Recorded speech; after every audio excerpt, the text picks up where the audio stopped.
का भैया कुछ कहता नहीं का ये तो पानी छोड़ पैसा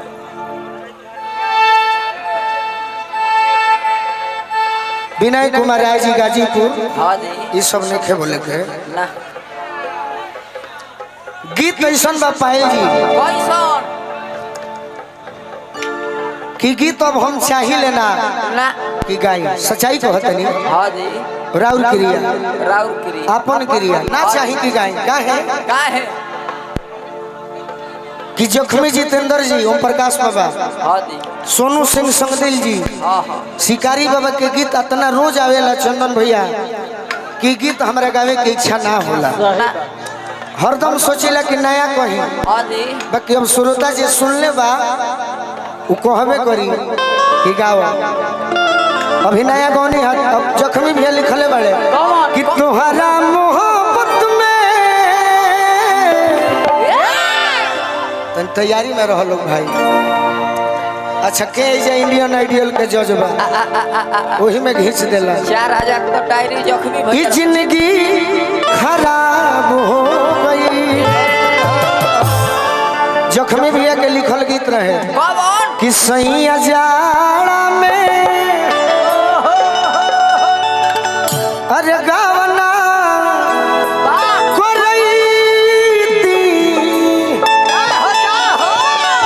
रजाई नियन काम होई थी अब गम के गीत हम कतनो गाई बाकी जीवन में एगो भैया गीत गौले बनी कि हमारा मरला के बाद ही गीत जिंदा रही सही बात जकरे से लव कइलू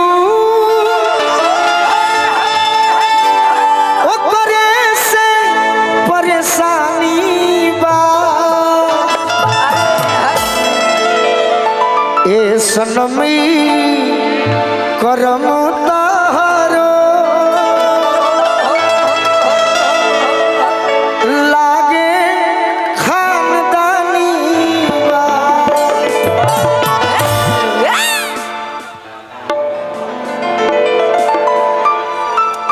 ओम प्रकाश बाबा हाँ जी और कृपा शंकर भैया के स्वजन से बहुत बहुत आशीर्वाद। का जख्मी भैया लेकिन ये गीत के जौन आदेश आइल बा माइनर में बा हाँ जी बाबा हमारे लयदार है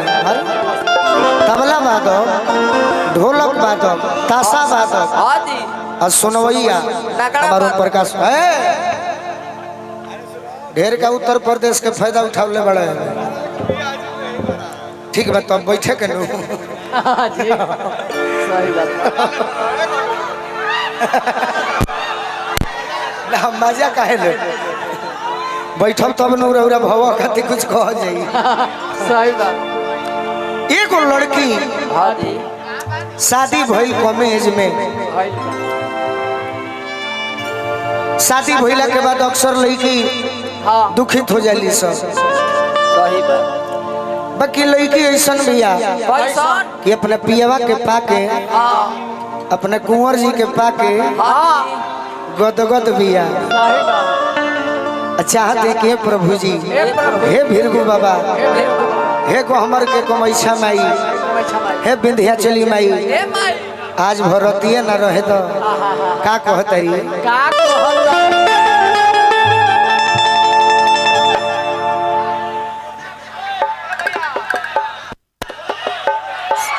बोलो बोलो सुहाग रात के दिन बाटे रात सुहाग रात वाला दिन बाटे वाह ओही रात के बाद बाटे हाँ जी आज पहला मिलन बा करेजे में धक धक धड़कत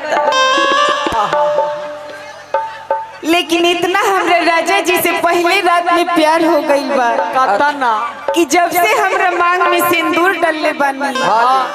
तब से है शरीर हम अपना राजा जी के नाम कर देले हे भगवान ए भगवान हे भीरगु बाबा ए बाबा हम चाहतनी कि आज की रात बिहान होइबे मत कर हाँ जितना हमारे राजा जी के दिल में प्रेम बा हाँ उतना हमरा ऊपर बिछा जाए तो कहतारी नु काय हो कि आज हो पहिला मिलनवा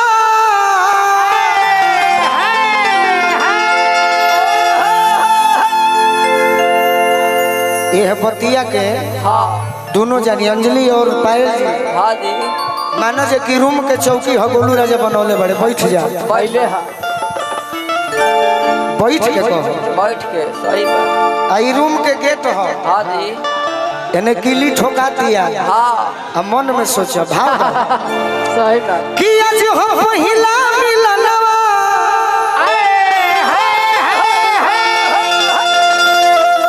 मिलल सजनी के सजनवा हमारी अंग अंग गुलाब नियन खिलल बा बदनवा सुनी सुनी भगवान तिवारी बाबा के गोड़ लगनी आज जैसन साउंड बनल बा हाँ जी जितना बार गौले बनी है जिला में हाँ एकरा पहले एको बार नहीं खे बनल सही बात आज तो दिलवे रोरा जीत ले सुनी सुनी भगवान गिर जाके काम में बेंजी तूर देवे के बैठ अरे जन्य बिहान हो खेती अब बोला मुआ गेट पर बड़े तो भाव दस हाँ 10 खाली गाना होई तो मजा ना आई गाना में भाव होई तो मजा आई अरे कि आज राजा जी के कोरई जवान हो खेती आज राजा जी के कोरई जवान हो खेती आज हो पहिला मिलनवा मिलल सजनी के सजनवा पिंटू भैया हमारी अंगन गुलाब नियन खिलल बा बदनवा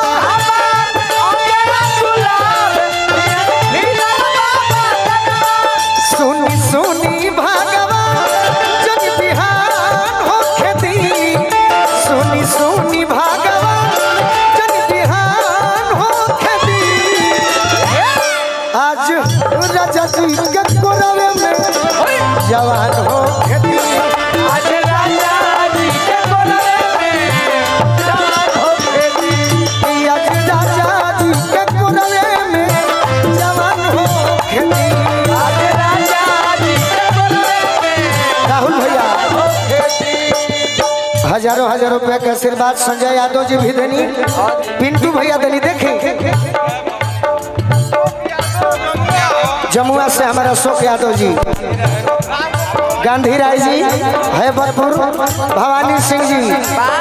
हाँ हाँ हाँ हाँ हाँ प्रतिपक्ष नेता राम गोविंद चौधरी के अशोक यादव जी की तरफ से बहुत बहुत आशीर्वाद जय हो भैया के आशीर्वाद अशोक यादव जी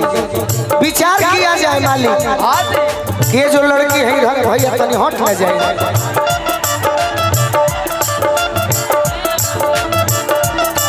नाम लिखल बानी प्रमोद यादव जी प्रधान रांगापुर बैरिया राजीव यादव जी जिला पंचायत सदस्य बानी हाँ हाँ बेंजू टूटल तोड़ दे आज बेंजी छोड़े के नहीं खे तुझ है न चले तो जाके मुआ दी है सब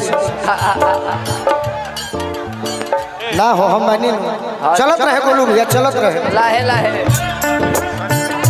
सनी सिंह जी भैया आशीर्वाद दिले बनी श्रीपुर से वाह कंजली तहार बियाह हो गई तो तू कहतारू नारायण कि राजा जी के कोरवे में जवान होखे दी हो खेती अब बियाह दोसरा से होई तो तहार दीवाना का कही तनी हेनियो भाई बालो का कही होई जाला जिंदगी बेकारे हो दिलवा टूटल पजननी अरे होई जाला जिंदगी बेकारे हो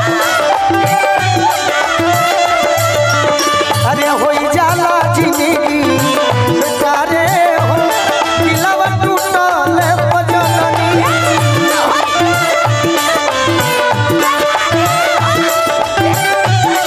आज राजा जी के कोरवे में जवान हो खेती आज राजा जी के कोरवे में जवान हो खेती विक्की सिंह जी श्रीपुर से हाँ जी तनी हमरे उरा के हेने लेके चल तनी विक्की भैया आज अंजलि है आजा आजा आजा बांसुर साहब आग्रह ही अपने करो कि जे भी मंच पर आवत उस सब है हमार सम्मानीय बा सही बात लेकिन जे पैसा देवे आवता वो पैसा दे के अपन जगह के पकड़ लेवे के बा रौरा सब केहू के ठेलो मत प्रेम से हाथ जोड़ के कही दे ये हमारा आग्रह बा। हाँ हाँ ऐसे कि जे आवता उस संगीत प्रेमी बा माने वाला बा आ जे देवे आवता वो सबसे आग्रह बा कि दी ही सब है अब बैठी सब है जगह धर हाँ कि आज राजा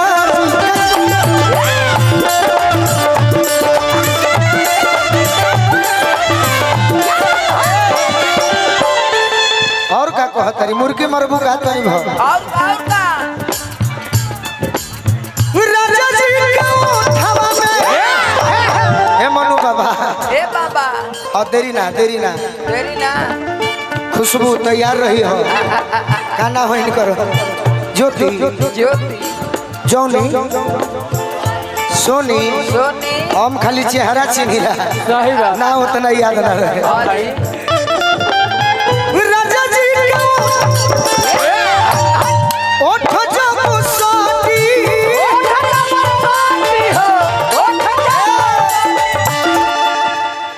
भुक भुक परी हमारा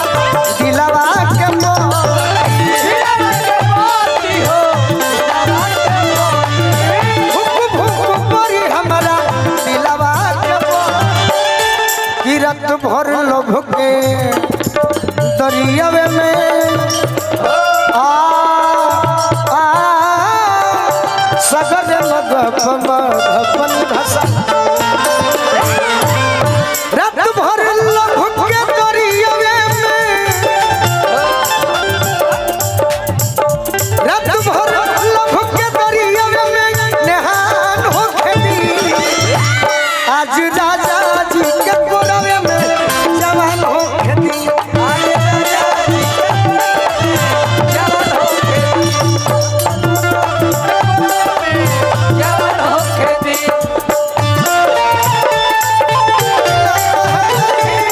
संजय यादव जी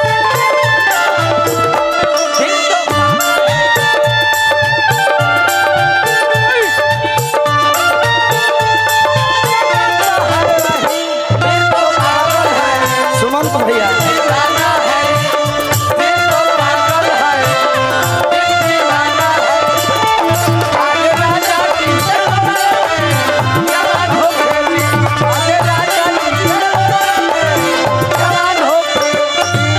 प्रधान जी हमारा सुमन पांडे जी सांसद सनातन पांडे बलिया वार्ड 56 संजय यादव जी वाह चंदन ओझा भैया विपुल चौबे जी बलिया के माध्यम से आशीर्वाद दिले बनी बार बार प्रणाम करो जय हो और का बगली वाला ना पहनावे लो का करे सब नया क्वालिटी हो चिला बा रोवा गन गनाई प्रिया कोरा जब उठई है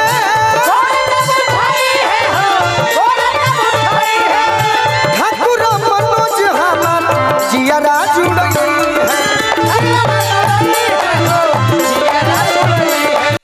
ठाकुर मनोज हमार जिया जुड़ई गोलू रजा के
सुनी सुनी भागवत हे पायो गोलू राजा के पहचान खाली गायत्री से जरूर बा बाकी तनी भजा मारे खातिर सुनी भागवत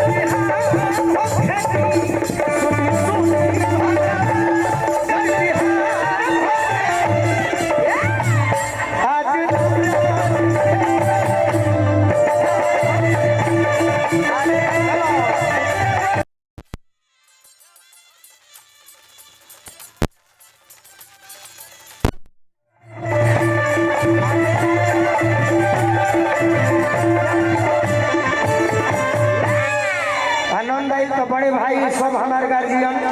ताली बजा के आशीर्वाद